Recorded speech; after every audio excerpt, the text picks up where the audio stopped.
sharing with you in this video how to change your physical appearance using your subconscious mind. Now, I just want to preface by saying a couple things before I start this video, which is that this is not medical advice, this is not fitness advice, this is not diet advice, and by no means am I responsible for any of the actions that you decide to take in your life as a result of what it is that I'm going to be sharing with you in this video.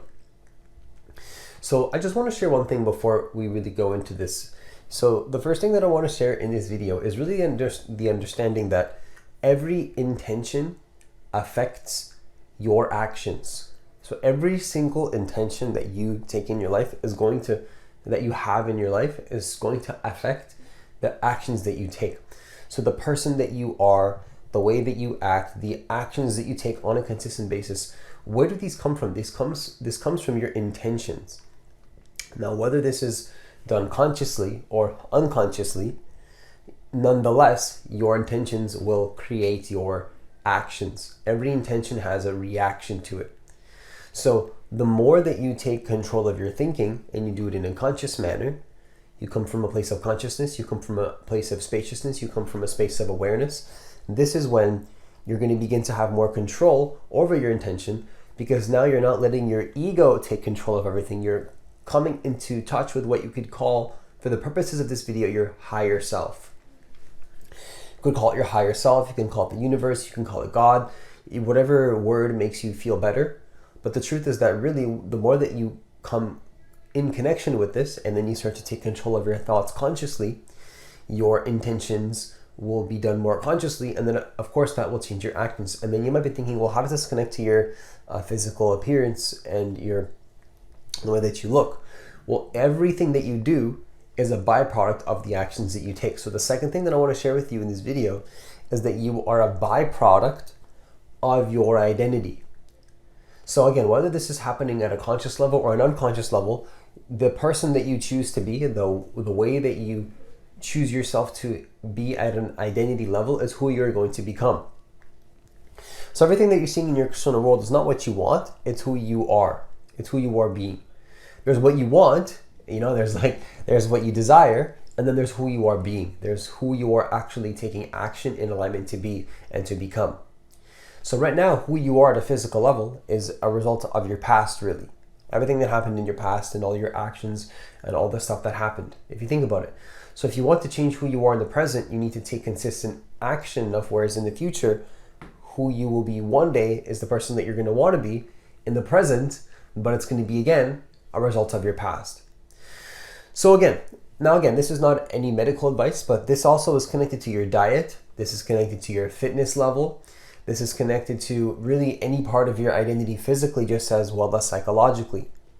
Because everything that you do at a physical level, again, the foods that you eat, the way that you operate in the world, the calories that you intake, everything at a physical level is going to be as a result of the actions that you take. Now, of course, some people, this is a sensitive topic, and so I can understand where some people might bring up sensitive issues, like maybe health problems or like serious physical issues. And so my response to this would be, really, again, this is not a video really for me to sternly say that I know everything.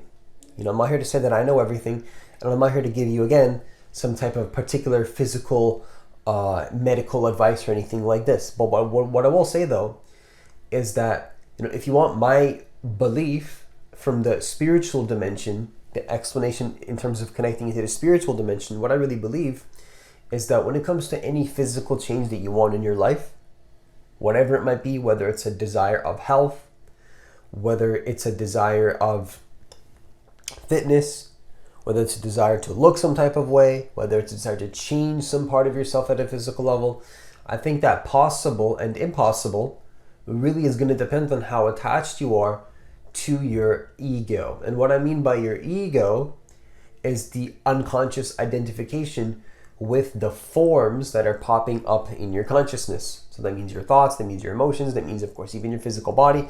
But are you attached to it? And the less attached that we can be does not mean that we are not present at the moment, does not mean that we do not feel everything. Again, actually, the more present you are, what you'll find is that the more connected you are to what is happening, yet though there is no attachment. There is no attachment. In fact, the more present you are, the less attached you are. The less attached you are. And then the less attached you are, what I believe is that this gives us more ability to change even stuff at a physical level. Stuff like health, stuff like the way that you look, stuff like all of this is possible. I mean, possible and impossible, I believe, depends on how attached you are to your ego. Because remember, the spiritual dimension and the physical dimension, I believe, are interlinked in a very strong way that people do not see enough. They don't see it enough. Because remember, the form and the formless are essentially one, and they are not separate. They're not separate, they are one with each other. So when you look at a form, you think, okay, there's the form, right? And then there's the consciousness sort of behind it. But when I say the consciousness behind it, that's not really the correct way to say it, in my opinion, because it's not that it's behind it. That's just one, it's for lack of a better term. It's really that it's intertwined with it. It's one with it. So the form and the formless are one. They are one. So just remember that the less attached you are, the more that I believe we have malleability and changeability, and we're more open to the potential to do things that possibly what a person might consider impossible, or this is not possible, this is what you shouldn't do, and stuff like this. Miracles can only happen when you are connected to God, when you are connected to the Creator, when you are connected to the universe, when you are connected to infinite possibility. Right? It could even happen from your ego, but I think that if you want the highest probability, you want to be disconnected from your ego, connected to infinite possibility, and then from there, that's when the miracles can happen, in my personal opinion. Because you have to trust in something greater than your ego. You want to connect to your higher self. And then so, the final thing that I want to share with you in this video, again, this is not medical advice, this is not scientific proof or anything here, but my belief is that consciousness has an impact on the physical body, absolutely. So if you have a person that's really in their head, that's really stressed out and overthinking and all this type of stuff, right? And they can't ground into the present moment, of course that has an impact on your physical body. Like 100%, I do believe this to be the case. Even looking at my past, when I have a lack of an ability to just kind of be focused on the present moment as it is, it's not that really anybody has a lack of ability to do this at all. I don't believe that I have a lack of ability to do this. I just believe that there's been times where I was not aware of what was happening in the present moment, and I just didn't really have an awareness of what the ego actually was.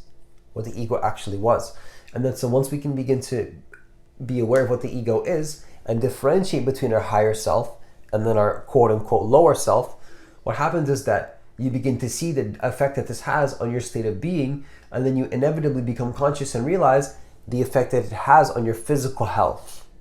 That's what I believe, is that you feel it, you become conscious of it, and you sense it.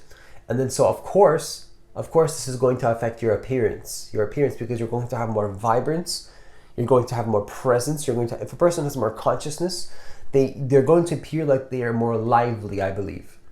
Right? Because less consciousness also it kind of also means like less life in a way. Right? If somebody is less conscious, they're less alive, they are less there. Like their body might be there, but if they're unconscious, maybe who is really there? That would be the full unconscious mind. And so to connect back to the title of the video, you might be thinking, well, what does this have to do with your subconscious mind? Well, really, the quickest way to reprogram your subconscious mind that I think people don't want to take credit for is to understand that there's always two variables happening in life. So on the one end, there's the variables that you can't control, which is, of course, you could say your unconscious mind or your subconscious mind. And then there's the variables that you can control, that you do have control over. And so there's something, I'm not saying that you don't have control over your subconscious mind, but if you want to take control of your subconscious mind, you have to first take control of what you can control at the conscious level. And that is, of course, of the utmost importance. So rather than focusing on overly controlling your thoughts or overly controlling your emotions or overly controlling all the things that are happening at a physical level, I invite and encourage you to start to focus solely more on the place that you are coming from. And then from there, you're going to find that it is much easier to then change your intentions, change all of the way that all of the ways that you want to act when you first focus on the place that you are coming from.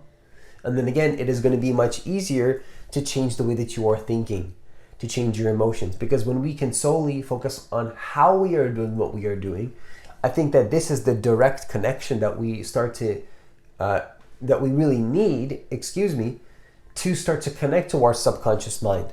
To connect to the unconscious part of yourself, I believe starts at a conscious level in this present moment. Because there's many things that you cannot control in your life, but if you connect to the intelligence that is in this present moment, that is of this now, present moment, that is right here, right now, this is where all the answers you need will come, simply by just being conscious, by being more connected to the divine, by being more connected to your higher self. And I believe that from this place, this is where all the physical desires that you want at a physical level, in terms of what you want to look like or what you want to change at a physical level, will begin to happen for you in a much easier